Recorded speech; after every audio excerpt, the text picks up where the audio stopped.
Pues hemos avanzado ya, hermano, en esta serie de enseñanzas que hemos tenido acerca de los números en la Biblia. He estado reiterando más de una ocasión que no es la intención que usted se haga como adicto o fanático o afín a los números, ¿verdad? Porque no tiene nada que ver, ¿verdad? Porque hay otro tipo de numerología.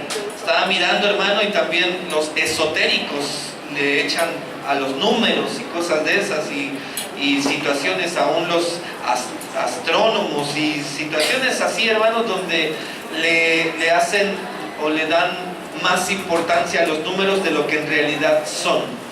Pero lo que hemos hecho en estas semanas nosotros, hermanos, solamente es revisar el significado de algunos números. Estuvimos revisando del 1 al 7 y ya decidimos brincarnos hasta el 12 para también no hacer muy largo esto, ¿verdad? Vamos a estar revisando hoy el número 12.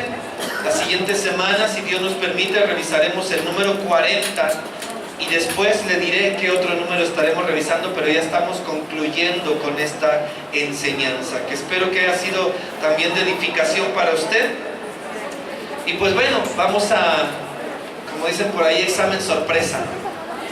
Examen sorpresa. A ver, alguien que me diga qué significa el número 1.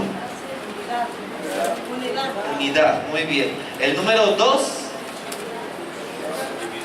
División, muy bien. El número 3. Divinidad. Número 4. La creación de Dios. Número 5. La gracia. Número 6. Número imperfecto, ¿verdad? Ahí a tu lado tienes un 6 y a tu otro lado, y tú también eres un 6. Entonces, el 6, número imperfecto. El número 7, el número perfecto, la perfección, es el número de Dios. Y ya, bueno, ya los demás números ya no los seguimos revisando. Ahora vamos a mirar este número tan interesante que es el número 12.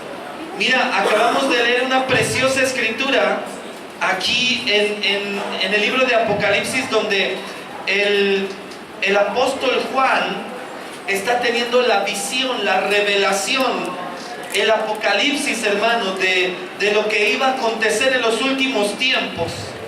Y una de las partes cumbres o culminantes de esta situación de los últimos tiempos, hermano, por ahí se habla de los últimos tiempos, pero leemos la Biblia y dice, no, esto va a ser el principio de lo mejor, ¿verdad? Porque no es hablar como de que, y ya, algunos pensarán, sí, ya se nos acabó el 20, pero no, o sea, con lo que viene, los últimos tiempos para los hombres, para la humanidad, para la tierra, no es sino la apertura para una nueva oportunidad de vida eterna, de cielo nuevo, de tierra nueva y de una nueva Jerusalén.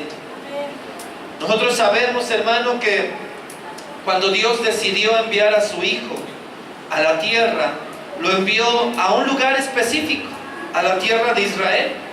Y ahí también, hermano, levantó una ciudad importante, una ciudad donde nació Belén, pero la ciudad donde definitivamente era el lugar donde iba a manifestarse su gloria, su poder, su majestad, donde iban a suceder los acontecimientos más poderosos en la historia universal, Jerusalén, ¿verdad? Que hasta el día de hoy existe la ciudad de Jerusalén. Y yo no sé, muy pocos habrán tenido la oportunidad de visitarla. Nosotros tenemos el anhelo, el sueño de que un día Dios nos permita visitar Jerusalén, ¿verdad? Pero la ciudad ahora, hermano, es una ciudad pues donde se mueven muchas culturas, muchos lenguajes, incluso muchas religiones. Nosotros podríamos pensar, oh, Jerusalén, ha de estar ahí cristianismo poderoso. No, hay hasta ateos, hermano, y hay hasta paganos, hermano, en Jerusalén. O sea, es una ciudad como cualquier otra. Pero por eso, hermano, en el Apocalipsis se mira ahora, hermano, la bendición de una nueva Jerusalén. Y dice, hermano, que no va a ser la misma, sino que esta Jerusalén, nos dice la Escritura, que va a descender del cielo. Una ciudad nueva, una ciudad diferente, una ciudad santa. Y en esta Escritura es donde miramos más de 3, más de 4 veces, más de 5 veces repetirse el número 12. Y tú y yo, hermano, quizás antes de esta enseñanza ya teníamos claro que el 12 debería de ser importante seguramente para Dios. ¿Cuántos dicen? ¿Verdad? Los que hemos leído el Antiguo Testamento, pues sabemos que el Señor decidió tener 12 tribus distribuidas para la nación de Israel. Cuando Jacob tuvo a sus 12 hijos, y a esos 12 hijos, ¿verdad?, los puso ahí como cabeza. Ya después algunos de ellos perdieron la oportunidad de seguirlo siendo y fueron suplidos por los nietos de Jacob, los hijos de José. Esa sería otra enseñanza después. Porque algunos preguntan, ¿cuáles son las 12 tribus de Israel? Porque vas a encontrar primero una lista, luego vas a encontrar otra lista donde dices, ah, caray, ¿hay un error? No, es que tiene que leer toda la Biblia. Y ahí usted va a descubrir por qué, ¿verdad? De pronto aparece una lista y de pronto se quitaron unos de la lista y aparecen otros, ¿verdad? ¿Fue por qué? Porque los hombres somos imperfectos. Y hombres en su momento fallaron, se equivocaron y fueron quitados de esa lista y tuvieron que ser suplidos por otros personajes. ¿Amén? Pero al final de cuentas el número fue el mismo, el número 12. En el Nuevo Testamento, pues obviamente nosotros miramos a los discípulos. ¿Cuántos discípulos eran? De hecho, bueno, ese era el grupo más cercano a Jesús. Nosotros leemos la Biblia y dice que lo seguía una gran multitud. Casi siempre nos dibujan a Jesús caminando con 12, pero no, lo seguía una gran multitud. Sí, para chismosos muchos, hermano. No eran muchos sus discípulos, pero algunos eran seguidores, otros eran nomás que iban ahí siguiendo y ya, nada más. Pero un grupo con el que él trabajó y los llamó por nombre y hasta tomó tiempo para orar. ¡Aleluya! No crea que nada más puede que, no, pues mira, ese me cayó bien, ese me disparó la coca, ese me trajo café, no. O sea, él pasó toda la noche orando para escoger a sus 12 discípulos y aún al que él sabía que lo iba a traicionar. Era parte del plan. Pero también sabemos, hermano, que cuando Jesús murió en la cruz del Calvario, resucitó y subió al cielo, fue traicionado por Judas. Y cuando quedaron los discípulos, ¿cuántos quedaron? 11. Pero entonces dice la Biblia en el libro de los Hechos que tuvieron también una convocatoria, hicieron una convocatoria y dijeron, pues uno de nosotros ya no está, pero tenemos que ser 12. O sea, como que para ellos era importante también que fueran 12 y entonces echaron suertes y cayó en suerte, ¿verdad? En, si no me equivoco, Matías, ¿verdad? Cayó en suerte en Matías. ¿Tú sabías que Matías suplió a Judas? Gloria a Dios, hermano. Entonces, porque tenían que ser 12. Entonces, cuando Judas ya murió también porque se suicidó, ahora, hermano, encontramos que eran 11 discípulos y Pedro, ¿verdad?, convocó a esa reunión para que se echaran suertes y uno de los que servían de tiempo completo fuese con ellos para cubrir el número 12, y ese cayó en suerte a un hombre llamado Matías. Amén. Es decir, hermano, que el número 12 entonces lo miramos como muy importante para Dios. ¿Qué significa el número 12 en la Biblia? ¿Qué es el significado para nosotros, hermano? Dice la palabra aquí, hermano, varias veces el número 12 como algo especial, como algo importante. Y de acuerdo a lo que se ha estudiado, se ha definido, hermano, que el número 12 manifiesta soberanía. El número 12 entonces es una manifestación de soberanía. ¿Qué es soberanía, hermano? Como un gobierno. El número 12 significa gobierno, pero no cualquier gobierno. Digamos aquí un gobierno divino, como el gobierno divino en la tierra, hermano. Qué tremendo es eso, hermano. El gobierno divino en la tierra. Por eso eran 12 tribus, por eso eran 12 discípulos, y por eso vemos que en la Nueva Jerusalén muchos tienen que ver con el número 12. Amén. Miramos que va a tener 12 puertas. Amén. 12 puertas, con 12 ángeles, con los 12 nombres inscritos de las tribus, con 12 cimientos, con los nombres de los apóstoles, hermano. Y aún su longitud es de 12,000 estadios. Gloria a Dios, hermano. Ahí vemos cómo de alguna manera este número 12, hermano, nos hace referencia a ese mandato divino. Es decir, un mandato, una condición de gobierno perfecto. Amén. Nosotros estamos orando, hermano, por nuestro gobierno. ¿Cuántos dicen amén? Es necesario orar por nuestro gobierno, hermano. Sabemos que las cosas no están bien. Y tampoco se vale como decir, pero en Venezuela está peor. No, porque pasa así, ¿no? Pero pues allá está peor, nosotros al menos. Y no, tenemos que orar, Señor, pon orden en este país también. ¿Cuántos dicen amén? Ore por Venezuela, pero ore por México también, ¿verdad? A veces oramos por un país y se nos olvida que en México también se cuecen habas, dicen por ahí. Entonces, bueno, es necesario, hermano, que nosotros oremos por nuestro gobierno, pero para que Dios nos permita un día mirar que ese gobierno esté dirigido como divinamente, como perfectamente, hermano. Y pues bueno, miramos este número 12. El 12 es, por lo tanto, el número del gobierno perfecto. De la misma manera que el 3 es el de la perfección divina, y el 10, que no miramos, pero se le conoce como el del orden perfecto, la perfección ordinal, el número 12 es del gobierno perfecto. Vamos a una escritura en el libro de Éxodo,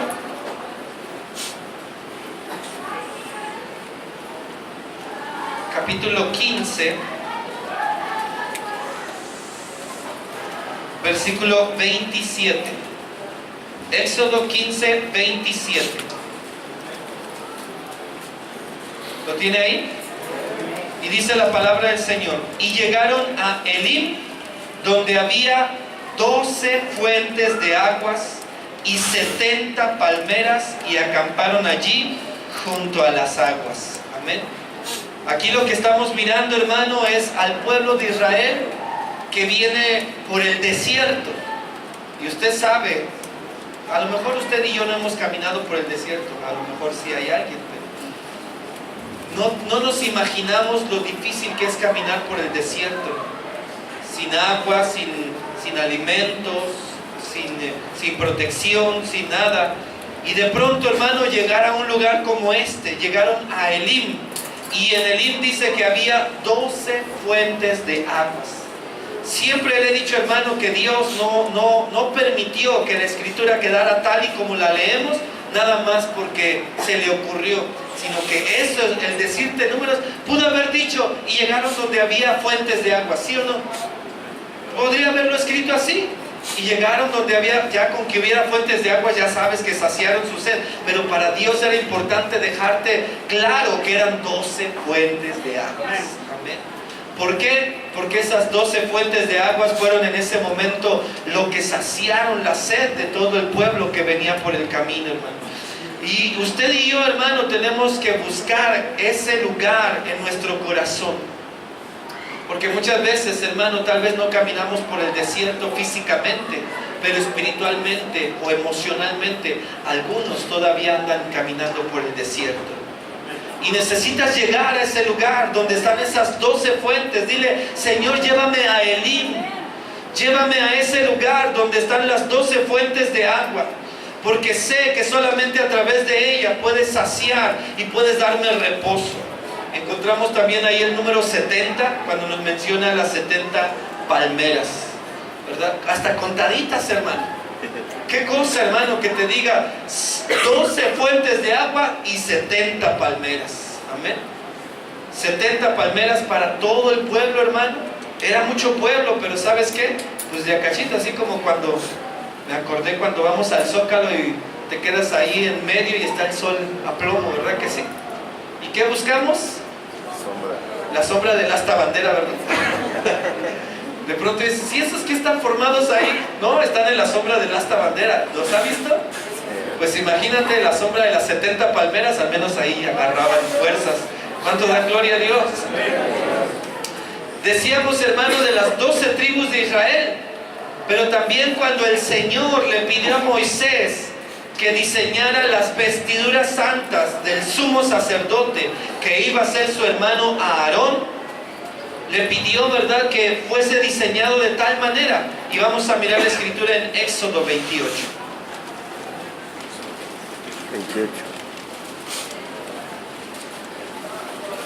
Éxodo 28, 21.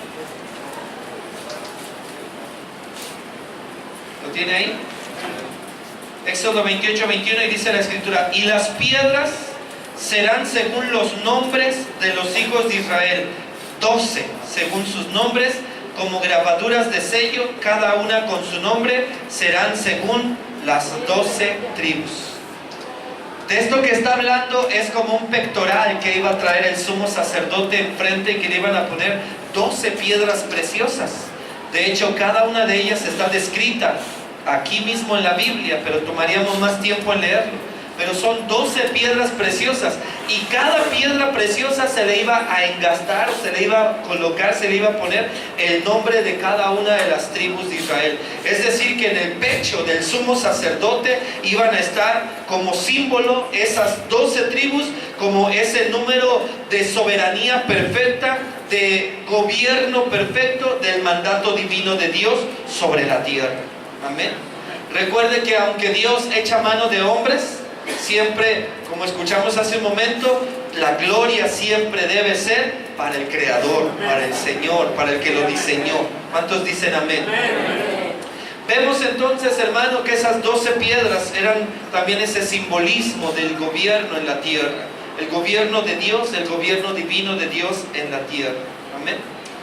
También nos dice que cuando finalmente, tras largos años de que el pueblo de Israel vagaba por la tierra, por el desierto, los israelitas cruzaron el Jordán y entraron en la tierra prometida, pero tuvieron que cruzar ese río, el río Jordán. Vamos a leer esto, está en Josué, ahí más adelantito en el libro de Josué, capítulo 4, versículo 8 y 9. Ahí están los hijos de Israel que van a cruzar el río Jordán, van a entrar por fin a la tierra prometida después de 40 años en el desierto. Y ahora miramos aquí en el versículo 8 y dice: y los hijos de Israel lo hicieron así como Josué les mandó. Tomaron 12 piedras de en medio del Jordán, como Jehová lo había dicho a Josué, conforme al número de las tribus de los hijos de Israel, y las pasaron al lugar donde acamparon y las levantaron allí. Josué también levantó 12 piedras en medio del Jordán, en el lugar donde estuvieron los pies de los sacerdotes que llevaban el arca del pacto, y han estado allí hasta hoy. Amén. Entonces, hermano, también ponían 12 piedras. Por eso le digo la importancia que Dios le da al número. Si te dijeran, ve y levanta unas piedras ahí, sería diferente. Pero si dicen, ve y coloca 12 piedras ahí, tiene un significado, un propósito. Las piedras, ¿verdad?, estaban ahora colocando el gobierno de Dios en la tierra que Dios les había prometido, hermano. ¿Quién gobernaba ahí, hermano? El paganismo, era la tierra, hermano, de Canaán. Los cananeos habitaban allí, hermano. Pero ahora, hermano, cruzaron y tomaron las 12 piedras del río Jordán y las colocaron. Y eran piedras grandes, hermano, porque era como un tipo monumento conmemorativo. ¿Está conmigo? 12 piedras colocadas, como declarando: a partir de este momento, esta tierra es para el Señor. Ahora ya no gobierna el paganismo, ahora gobierna nuestro Dios Todopoderoso esta bendita tierra. Amén. Así como algunas veces en la historia plantan bandera, ahora la bandera estaba ahí diseñada con las 12 piedras colocadas una sobre otra. Amén. Es por eso que conmemoran, ¿verdad?, la bondad de Dios al mantener esas aguas del río Jordán separadas para poder cruzar por lo seco y llegar al otro lado, y levantaron ese monumento, hermano, de 12 piedras, declarando: a partir de este momento el gobierno de Dios ha llegado a esta tierra. Amén. bueno, ya en el templo que construyó Salomón, sabemos que el rey Salomón construyó un templo y él también, bueno, ocupó algunas cosas interesantes. Y por ejemplo, vamos a mirar en Primera de Reyes, avanzando ahí un poquito en la Biblia.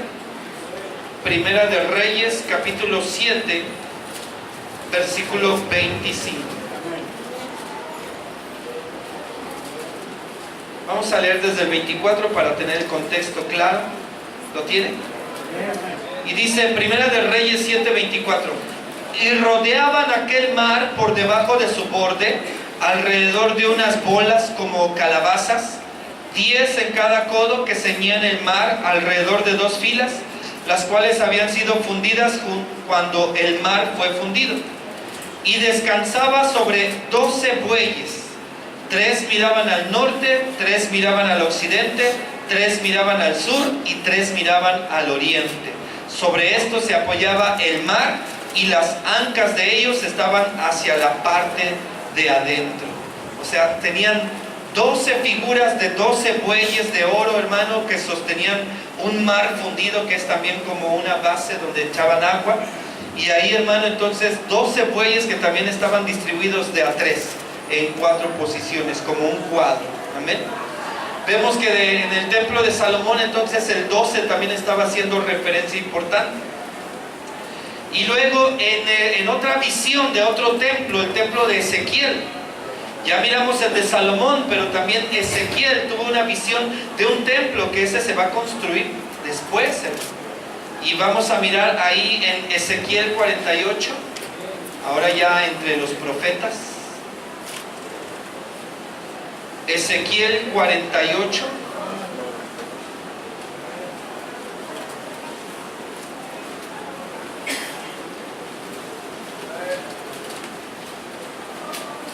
Ahí en 48, 31 y 34. Versículos 31 al 34. ¿Lo tenemos ya? Esta es la visión que tuvo Ezequiel del templo que se va a construir. Dice: y las puertas de la ciudad serán según los nombres de las tribus de Israel. 3 puertas al norte, la puerta de Rubén, una, la puerta de Judá, otra, la puerta de Leví, otra.